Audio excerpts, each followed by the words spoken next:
What I want to do is to begin by talking about an auction I designed to help the Bank of England in the financial crisis. But many of the lessons from that are much more general, and the auction itself has more general applications. So I hope it will be of interest, not just for the specific application.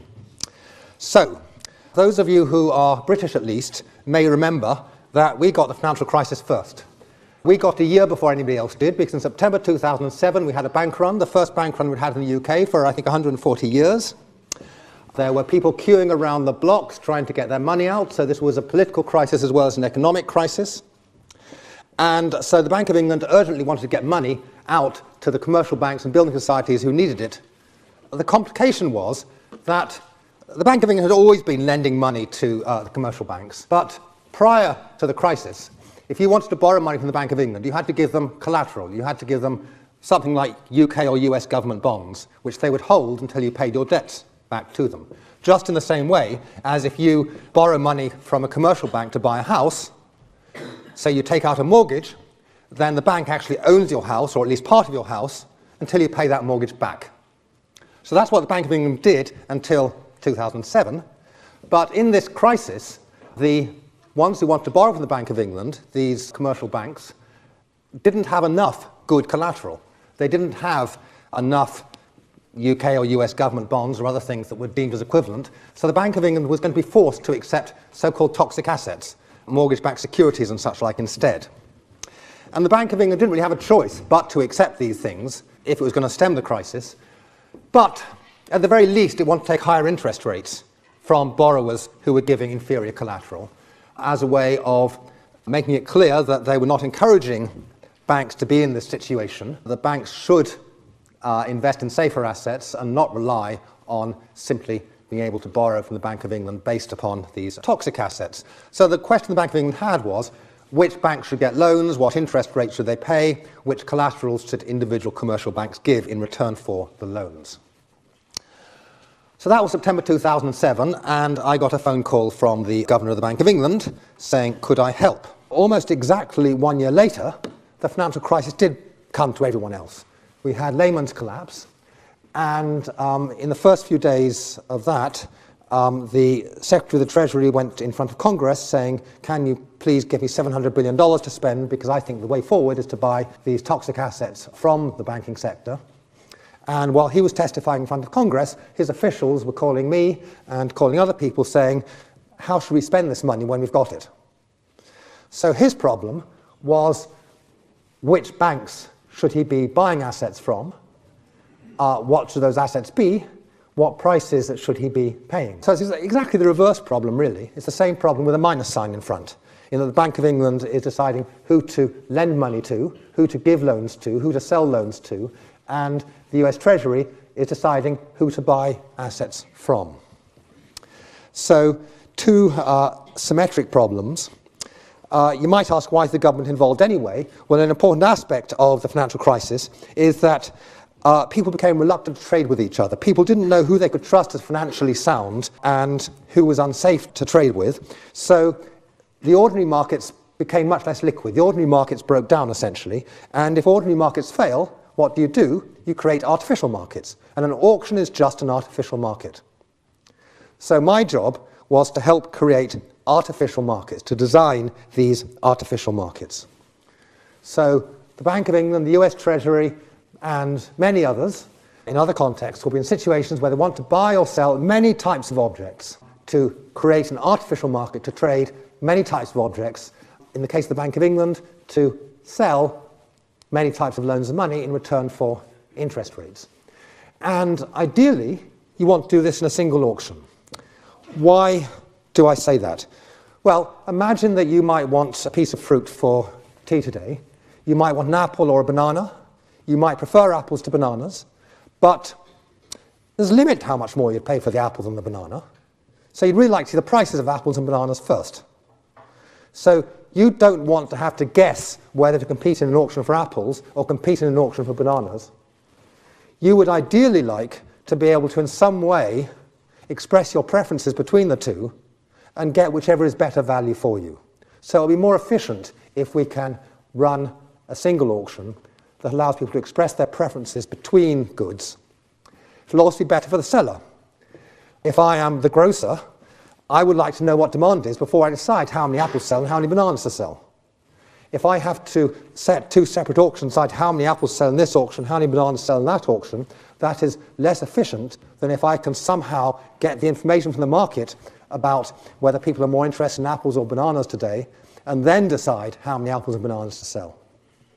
And finally, if I do it in a single auction, it'll be more competitive, because I can get the people bidding for apples to be in effect competing with the people bidding for bananas, and so there'll be more competition in the auction. I mean, you've been taught a lot about economic markets, and one thing you've surely been taught is that if you only have a small number of people in a market, then that is dangerous. They'll have oligopoly power, and that is bad for the people at the other side of the market. So you want to have many people on the other side of the market dealing with you, and then they're competing more fiercely, and you'll get better prices. So that's what we'd like to do. But traditionally, central banks only auction one type at a time, one type of loan, because they'd always given out loans against strong collaterals. That was all they had. So the governor of the Bank of England said to me, well, how can I auction multiple kinds of loans at the same time? Perhaps he came to me because he knew that economists had dealt with auctioning multiple kinds of objects at the same time. So, for example, I wrote the rules for the UK's auction of 3G mobile phone licenses quite a while ago now. Roughly the way that worked is that we had a set of 5 licenses, and those 5 licenses were sold in separate auctions, 5 separate auctions, except that they all took place at the same time.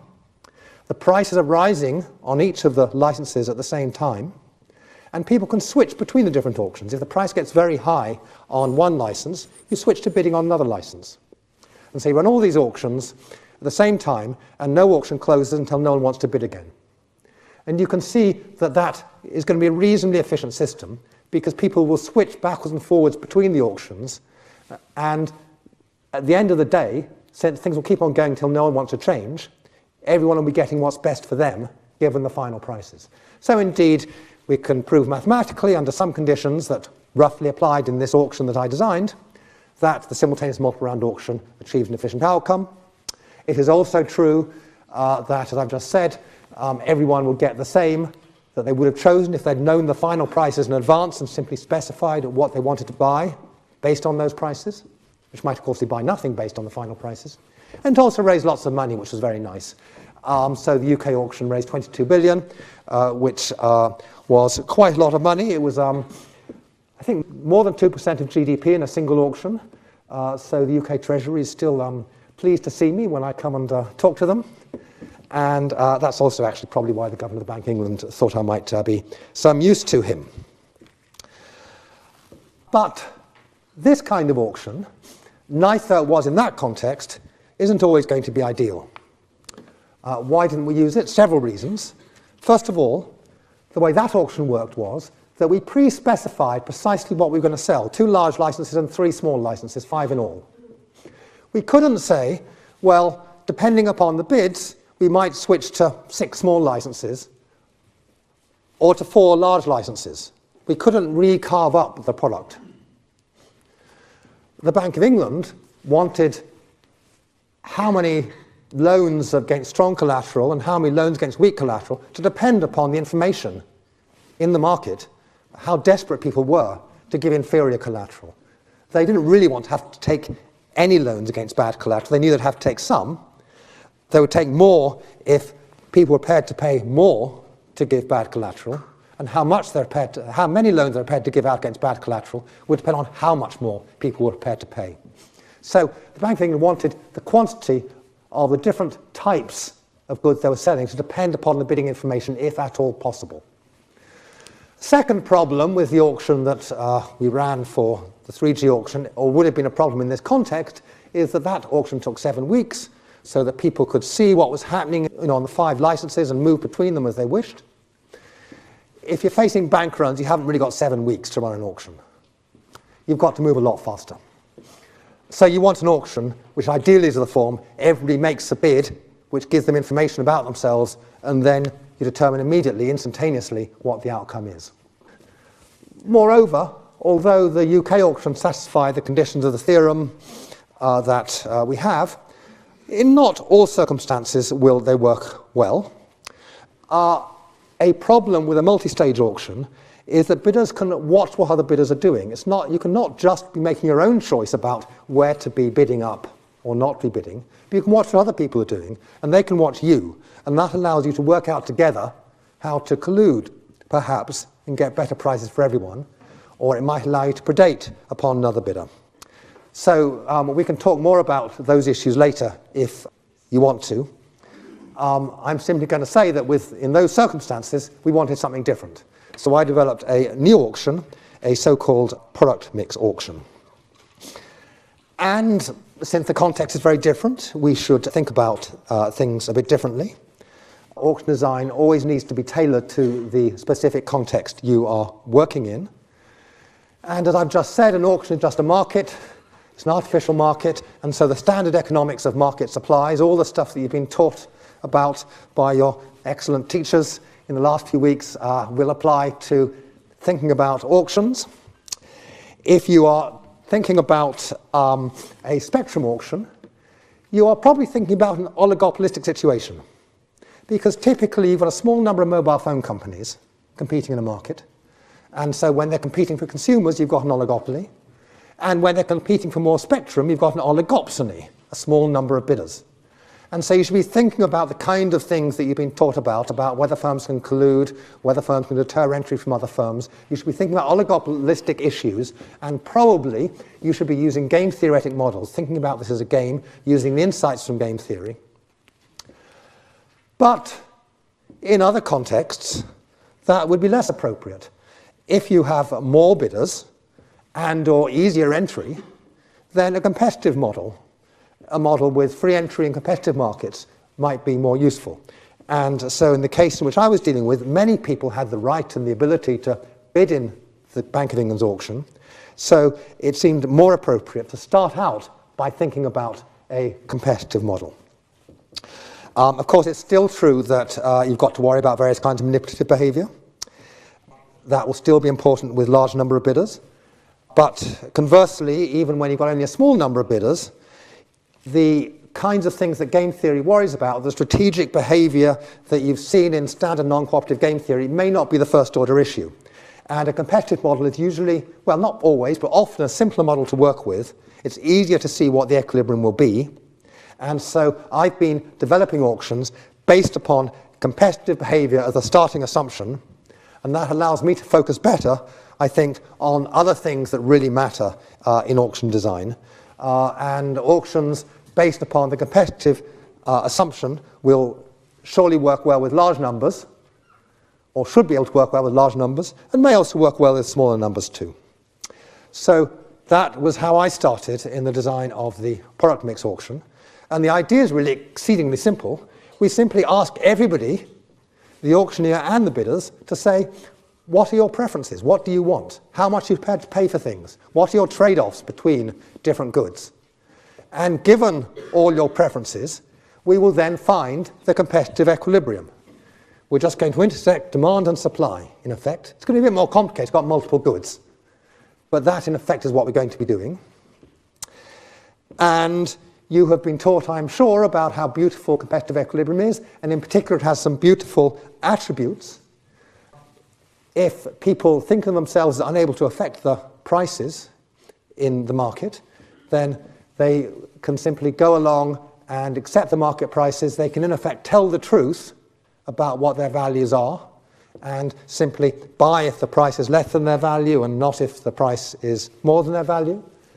And a competitive equilibrium will maximize social surplus in the sense it will be allocatively efficient. It will maximize the sum of the benefits measured in money of the sellers and the buyers. So that is a nice property, obviously. So that's what we're going to be doing. And the only question is how to do it. The thing that's a little bit difficult is this first step. I've said we ask everyone to express their preferences. So what exactly do I mean by that? I need to give people a language to express their preferences in. I need that language to be something that's easy for people to use, that people can give me the information they need to give me. the information that's important to them about how they think about the different objects that they might be buying or selling. So it's got to be expressive enough. It's also got to be something that they understand and find straightforward, so they're happy to participate in the auction. Making sure that people are happy to participate is absolutely crucial in any auction design. It's also got to be something that the auctioneer, of course, is happy with, that the auctioneer is completely confident, especially in the case of the Bank of England's problem, where it's giving out billions of pounds. It's got to be completely confident it's going to work. So Mervyn King, the governor of the Bank of England at the time, came to visit me in Oxford and sat in my office, but I knew that I had sort of 20 minutes or so to persuade him that what I suggested was going to actually work. It has to be pretty clear and straightforward. You can't do lots of complicated mathematics in that setting. You've got to be very clear about how it's going to work, how it's going to operate, and that it's going to find the right answer. And doing that is perhaps one of the biggest challenges of practical auction design. And we have to have rules to fit with the language, so that, given the rules and the language, people will want to state their real preferences, or near enough their real preferences, so that I can then use the information they're giving me to find the right answer. So it's got to be robust against cheating of various forms. So I will now show you exactly how we did it. Well, I will show you how we did it in a rather simple context. We started simple, with an auction which just gave people the ability to buy two different kinds of things. Or more precisely, the Bank of England is auctioning two types of goods. One good is a 3-month loan against weak collateral, type A collateral. The other good is a 3-month loan against type B collateral, strong collateral. The bidders are the commercial banks and building societies and similar institutions, and they're going to be allowed to bid for type A or for type B, or they can say, I want a certain amount of size of loan, and here's my preference between type A and type B.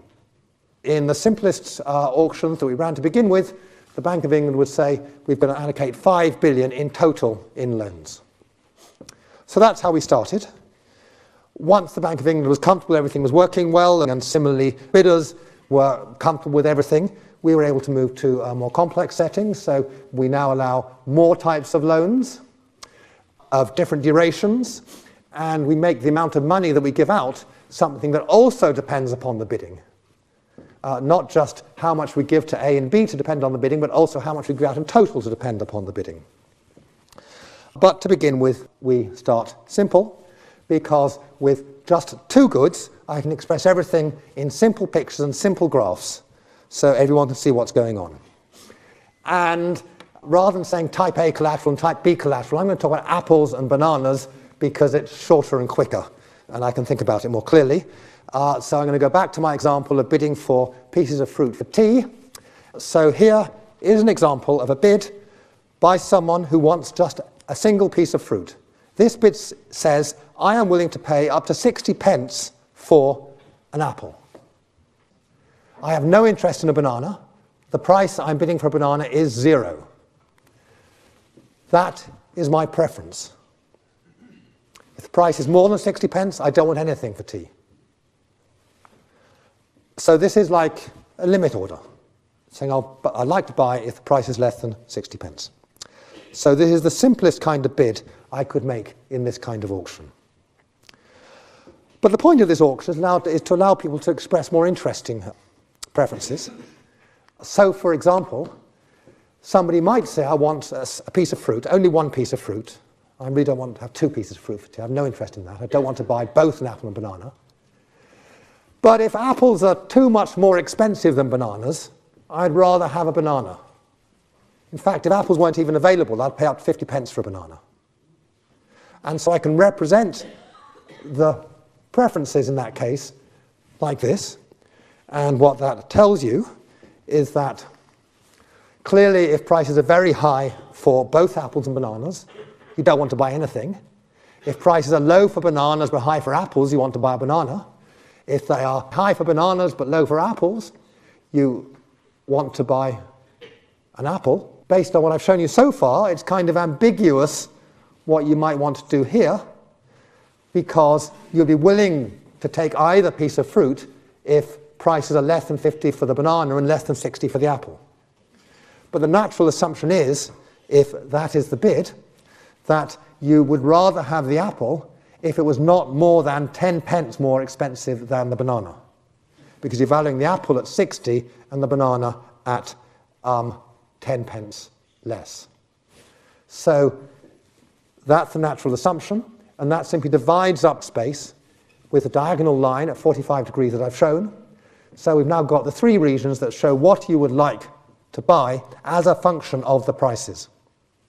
So if that bid expresses your true preferences, you would like to be allocated apple or banana or nothing as a function of the prices as shown in that picture. So it may be that you want more than one piece of fruit. I might like to buy a piece of fruit not just for myself, that's the grey bid, but also for my wife. My wife doesn't really like bananas much at all, so she would pay up to 90 pence for the apple, just 25 pence for the banana. And so now I would express my preferences with these two dot bids, and in terms of dividing up the space, what this tells the auctioneer about what I would like at different prices, my bid divides up the space like this, the bid I'm making for my wife divides up the space like that, and so obviously in terms of what I for my wife and myself together want, it's just the sum of those two things. We just superimpose the two bids, and aggregating those things, what we have is that if prices are really high on apples and really low on bananas, I want two bananas. And conversely, and in the middle range, I would like to have an apple for my wife, who particularly is keen on apples, and a banana for myself. So now we've got a map again of what I want as a function of my preferences, if these preferences are my truthful preferences. So the bidders in this auction are actually going to make bids like that. Now they're not expected to send in graphs like that.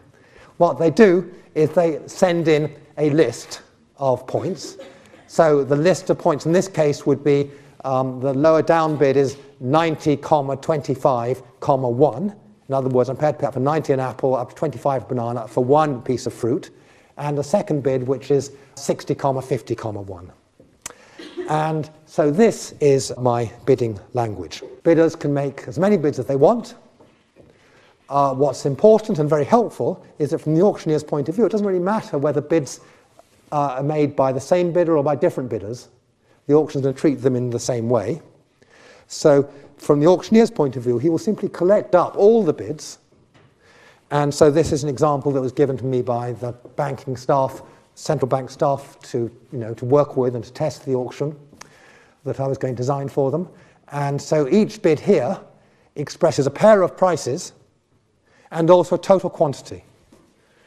So if I choose a bid like this one, this says that somebody wants a loan of 55 million and they're prepared to pay up to this price for type B and up to this price for type A. And of course a lot of the bids in practice will be on the axis, because a lot of people say, I have strong collateral, I'm happy to use it, so I'm only going to bid on for loans with strong collateral. There may be other people who only have weak collateral and only then bid on the other good. And provided my auction is such that people want to be truthful, then it's really easy for people to bid. It's easy for them just to say what their actual values are. They haven't got to think about, do I bid higher or bid lower in terms of getting the best deal, because the auction's always going to give you what's the best for you at the prices the auction sets, and you are going to pay the prices that the auction sets, which will not depend on what you do, you assume, because you are not a very big part of the show. There are many bidders here, and so you assume that you're not going to affect the prices very much. So the bidding is easy.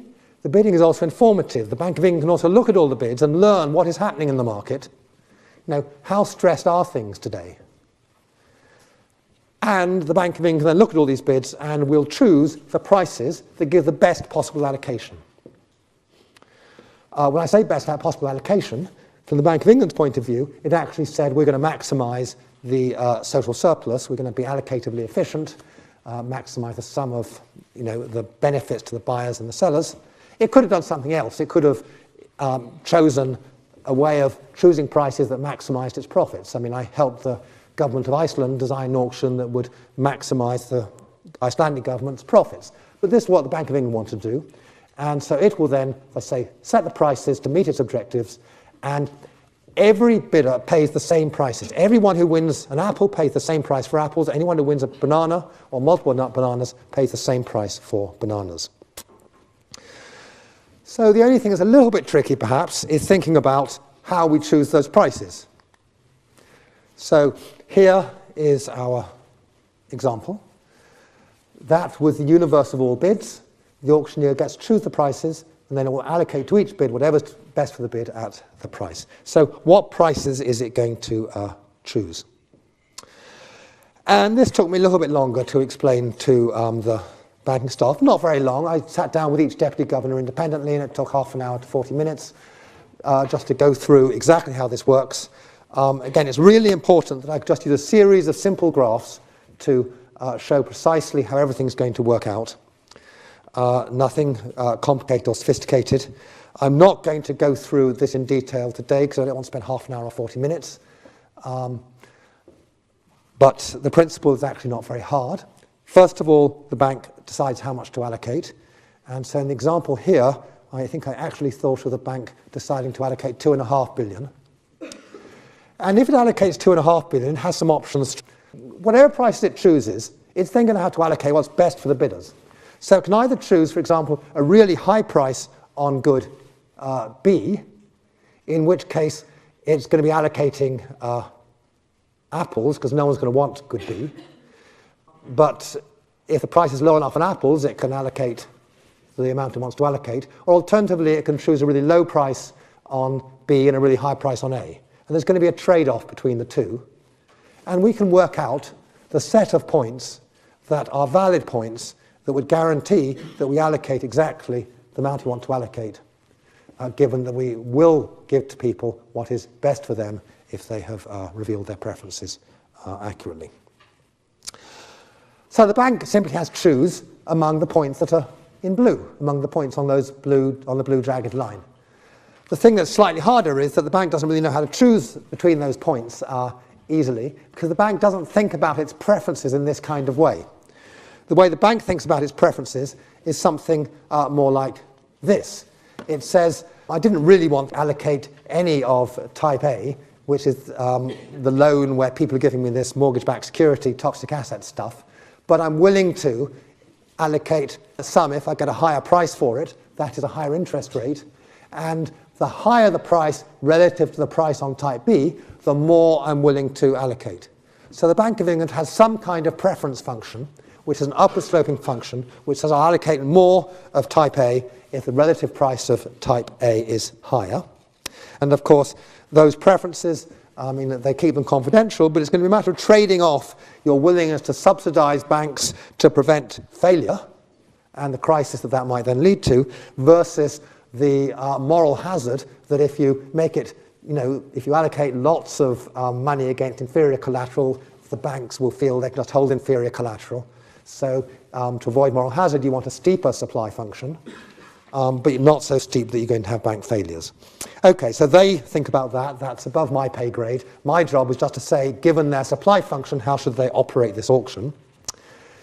And the point is that all the information is actually in this picture here, because each point on the blue line, I can actually work out how much of A and how much of B I'd have to allocate to fill the bids in what's the way that's best for the bidders.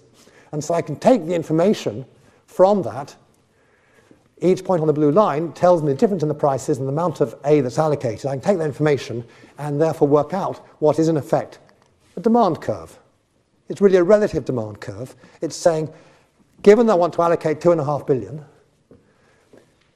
how much will I allocate to A as a function of the price difference between the two goods? And so that demand curve depends purely on the bidding. It's got nothing to do with the bank's preferences. But that demand curve I can now put together with the bank's preferences and intersect demand and supply and find the equilibrium. So there will be competitive equilibrium where demand meets supply, and that then determines the difference between the prices on the two goods, and then I can go back to the picture here, knowing the difference between the prices, I know which point on the blue line I'm at, and so I can then determine from the point on the blue line I'm at, the correct point, exactly how to allocate money to all the different bids. So in the early years in which this auction was running, if you went into the Bank of England on a Tuesday in the middle of the month at 10 o'clock, you would see a picture like this being formed. At 10 o'clock in the morning, on their screens, there would be a picture of their actual supply curve. And then as the bidding came in, the computer would work out what the demand curve was. And when the auction was closed, then, and it really just took a few minutes for the bids to come in before the deadline, we have an auction solution, and the computer spits out the information as to the prices that everyone will pay and who gets what at those prices. So that's how it works. And what's nice about this is it endogenously works out what the prices should be as a function of the bidding. So, for example, right after we had the referendum result on Brexit, immediately afterwards they ran an auction. People were more nervous in the market at that point, and so everyone was more stressed. They were prepared to bid more aggressively to get money in return for their inferior collateral. They wanted to conserve their good collateral. So the demand curve is pushed out, and so the price difference between good and bad collateral went up, the interest rate spread went up, and the quantity of loans against inferior collateral goes up. And so this is just the way, of course, the competitive equilibrium should behave. Actually, that's not quite what it looked like after Brexit, because by the time we had the Brexit vote, we were doing a more sophisticated version of this auction with more goods, so the pictures were more complicated. But that is the spirit of it. And again, I can do the mathematics to say that under conditions that roughly apply in this context, in the Bank of England's context, this auction will achieve efficiency in the sense of maximising the total size of the pie, maximising our surplus, and moreover, if you're either a bidder or the auctioneer, and you were told before the auction what the prices would be, then you would choose exactly what the auction actually turns out to allocate to you. So this auction is basically finding competitive equilibrium, and this made the central bankers happy. This is Mervyn King, who was governor of the Bank of England at the time. The Bank of England staff are largely trained economists, so they have learnt, as you guys have, about the beauty of competitive equilibrium and how desirable in many circumstances competitive equilibrium can be, and so they could see that this was a way of artificially finding the competitive equilibrium. So, I say it made them very happy. Here's a picture of Mervyn before the auction, and here is afterwards. I hope he doesn't mind me putting it like that. He was genuinely very happy. I am told that at the Christmas lunch that year, he talked to his staff about how wonderful it was that we could use this auction theory to generate artificially competitive equilibrium that you could see coming up on the bank's computer screens. So he was happy. What have we done since? Well, subsequently, when we had a new governor, he said, that's great, let's extend it to more varieties, let's allow the total amount we allocate to also depend upon the bidding. And this is still used every month today. Why is it still being used regularly, even though things are quietened down? The Bank of England wants people to understand how it works. By using it regularly, people participate in it regularly, people see how it works. Moreover, people are comfortable that it always will be there at least every month, that they'll be able to bid in this. And that makes people feel comfortable in their ordinary activities. It also may be true that you don't want a situation where the Bank of England has to suddenly say, oh, we've got a crisis, now we will run this auction more often. It may not want to send a signal like that. So this auction is still run regularly. The Icelandic government asked me to do something which was interesting because the problem was slightly different. There we were dealing with people who essentially had fixed budgets. I can talk more about that later if you want to. Sadly, although they asked a consulting company, not me, to program my design, there was a political crisis, the government collapsed, and in the throes of the political crisis, they did something different. Then, more recently, the Bank of England has been doing quantitative easing. As you know, part of that program has been corporate bond purchasing, which may also have other benefits. But in any case, they've run a corporate bond purchase scheme, and they've used some rather similar ideas in the design of that, and that has run very nicely. So I will conclude with my advert. There's Mervyn King saying something nice, which is a quote he gave to The Economist. That's Paul Fisher, who was the executive director in charge of this. And perhaps the acid test is that it's not just these guys who supervised this process, but when you have a new governor, he liked it too.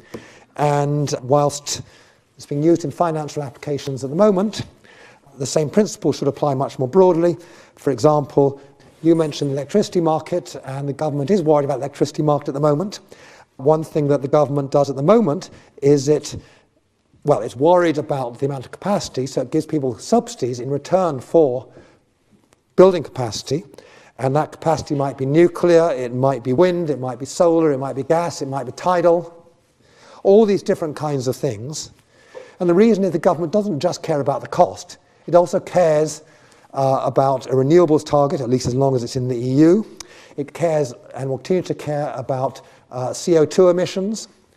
It's no good just having wind farms if the wind isn't blowing the whole time. So you have a rather complex set of objectives that you have to manage, and it would be more efficient to have a single grand auction which obtained all these different kinds of capacity at the same time. And indeed, in the latest paper that was published a couple of months ago, it was suggested there should be a single grand auction. And if they're going to do that, then ideas of the sort that I'm being described would probably be very useful. So that's what I did for the Bank of England.